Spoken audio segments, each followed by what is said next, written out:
भारत और पाकिस्तान के बीच मैच हमेशा हाई वोल्टेज होता है। ऐसे में ऐसे मोमेंट देखने को मिलते हैं क्रिकेटर के द्वारा और दर्शकों के द्वारा जो कभी रोमांचक होता है। आइए जानते हैं भारत पाक खिलाड़ियों के बीच हुए कुछ बड़े विवादों के बारे में। तो आगे बढ़ने से पहले अगर आप भी सच्चे भारतीय हैं तो वीडियो को लाइक करके चैनल सब्सक्राइब कर लीजिए और कमेंट में भारत माता की जय जरूर लिखें। तो चलिए आगे बढ़ते हैं। वनडे विश्व कप 2023 में भारत का तीसरा मैच पाकिस्तान के साथ है। इस मुकाबले में दोनों टीमें जीत हासिल करना चाहेंगी। दुनिया भर के क्रिकेट फैंस को इन दोनों टीमों के बीच मैच का इंतजार रहता है। इसी वजह से इस मुकाबले का दबाव और मैच के दौरान तनाव अलग स्तर का होता है। इस वजह से कई बार खिलाड़ियों के बीच आपस में बातचीत या लड़ाई भी हो जाती है। अब क्रिकेटर काफी संयमित हो चुके हैं और अपनी भावनाओं को काबू में रखते हैं, लेकिन कई बार कुछ खिलाड़ी अपना आपा खो देते हैं। यहां हम भारत और पाकिस्तान मुकाबलों के ऐसे ही कुछ विवादों के बारे में बता रहे हैं। जब भारतीय बल्लेबाजों को घूरते रहे नसीम शाह 2022 एशिया कप में पाकिस्तान के नसीम शाह पाकिस्तान के लिए पहला T20 मैच खेल रहे थे। उन्होंने शानदार शुरुआत की और भारतीय बल्लेबाजों को जमकर परेशान किया। वह अपनी शानदार गेंदों के साथ भारतीय बल्लेबाजों को परेशान कर रहे थे और गेंद करने के बाद उन्हें घूर भी रहे थे। हालांकि भारतीय बल्लेबाजों ने उनसे उलझने की बजाय अपने खेल पर ध्यान दिया। छोटे लक्ष्य का पीछा करते हुए भारतीय गेंदबाजों ने शानदार प्रदर्शन किया और हार्दिक पांड्या ने छक्का लगाकर भारत को जीत दिला दी। इसके बाद नसीम शाह रोते हुए मैदान से वापस गए थे। 2002 गंभीर कामरान एक दूसरे से भिड़े। इनके अलावा एक और घटना है जो 2010 में काफी चर्चाओं में रहा था। दरअसल 2010 एशिया कप के दौरान श्रीलंका के दाम्बुल्ला में भारत पाकिस्तान की टक्कर हुई थी।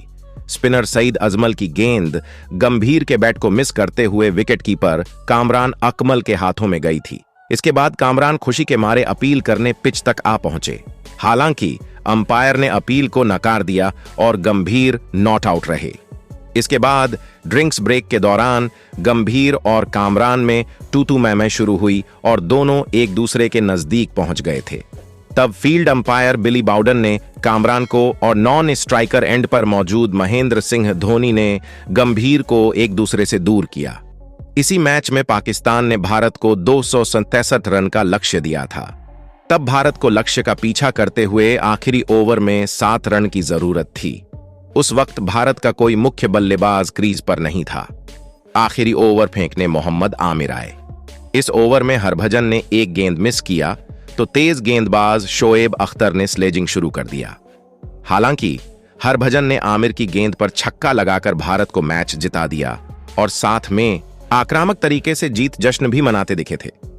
यह बात शोएब अख्तर को रास नहीं आई थी और वह बाद में भज्जी से बात करते भी दिखे थे। बात 2007 की है। गंभीर और आफरीदी के बीच तीखी नोकझोंक 2007 में कानपुर वनडे के दौरान गौतम गंभीर और शाहिद आफरीदी एक दूसरे से बीच मैदान पर भिड़ गए थे। इसकी तस्वीर आज भी लोगों के जहन में है। दरअसल हुआ यूं कि गंभीर ने आफरीदी की एक गेंद पर चौका लगाया और अगली ही गेंद पर सिंगल लेने के लिए दौड़ पड़े। जब गंभीर रन लेने के लिए दौड़ रहे थे तब अफरीदी उनके रास्ते में आ गए और दोनों के बीच टक्कर हो गई थी। इसके बाद दोनों खिलाड़ियों के बीच जमकर नोकझोंक हुई। फील्ड अंपायर ने किसी तरह इस मामले को सुलझाया। मैच के बाद रेफरी रोशन महानामा ने आफरीदी पर मैच फीसदी का 95 और गंभीर पर 65% जुर्माना लगाया था। 2003 विश्व कप छुरी कांटा लेकर यूसुफ से भिड़े भज्जी।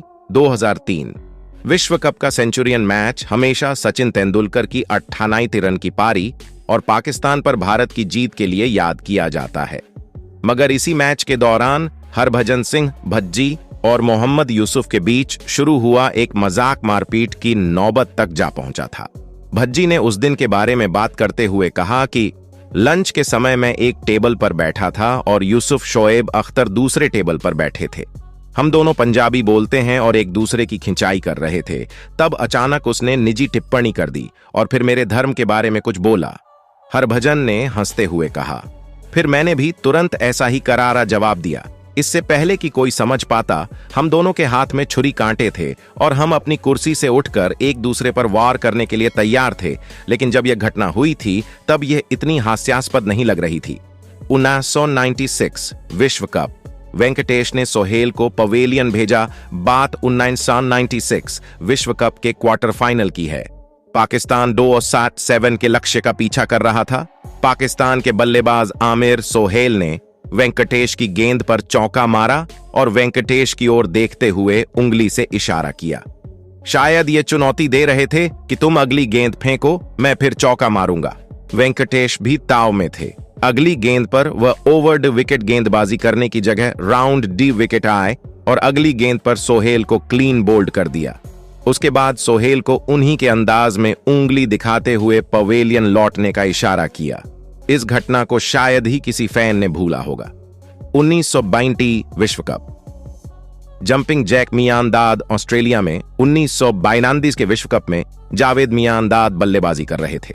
भारत ने पाकिस्तान को 217 रनों का लक्ष्य दिया था और जवाब में पाकिस्तान ने 2 विकेट गंवा दिए थे। सचिन तेंदुलकर के एक ओवर में भारतीय विकेटकीपर किरण मोरे साथियों की हौसला अफजाई के लिए विकेट के पीछे से बार बार अपील कर रहे थे, जिससे मियांदाद को गुस्सा आ गया। बीच ओवर में दोनों के बीच इसको लेकर नोकझोंक भी हुई। मियांदाद ने अंपायर से जाकर शिकायत भी की। अगली गेंद पर जब मियांदाद 2 रन दौड़कर पूरे कर रहे थे तो किरण मोरे ने उनके खिलाफ रनआउट की अपील की। इस पर जावेद इतना चिढ़ गए कि क्रीज पर मेंढक की तरह उछलने लगे। इस घटना का दर्शकों ने काफी लुत्फ उठाया था। अंत में भारत ने यह मुकाबला 43 रनों से जीत लिया था। 1968 पहली बार भारत ने बीच में ही छोड़ा मैच। यह घटना 3 नवंबर 1978 की है। उन दिनों 2 बाउंसर को लेकर वाइड का नियम भी उतना सख्त नहीं था। जफर अली स्टेडियम में भारत और पाकिस्तान के बीच वनडे सीरीज का आखिरी और निर्णायक मैच खेला गया था। पहले बल्लेबाजी करते हुए पाकिस्तान ने 7 विकेट खोकर 205 रन बनाए। जवाब में भारतीय टीम ने 36 ओवर्स में 2 विकेट गंवाकर 133 रन बना लिए थे। इसके बाद पाकिस्तानी कप्तान ने 28वें ओवर में सरफराज नवाज को गेंद थमाई। नवाज ने उस ओवर में अंशुमन गायकवाड़ को लगातार 4 बाउंसर गेंदें फेंकी। हालांकि अंपायर ने एक भी बॉल को वाइड करार नहीं दिया। इससे खींचकर भारतीय कप्तान बिशन सिंह बेदी ने अपने बल्लेबाजों को ड्रेसिंग रूम में बुला लिया और मैच पाकिस्तान को सौंप दिया। वनडे में यह पहला मौका था जब किसी कप्तान ने बेईमानी करने वाली विरोधी टीम को गुस्से में जीत दे दिया था। तो दोस्तों, आपको वीडियो अच्छी लगी तो वीडियो को लाइक करने के साथ साथ शेयर करें और चैनल को सब्सक्राइब जरूर करें। तब के लिए आपसे लेते हैं विदा। मिलते हैं एक नए वीडियो में नए टॉपिक के साथ। धन्यवाद।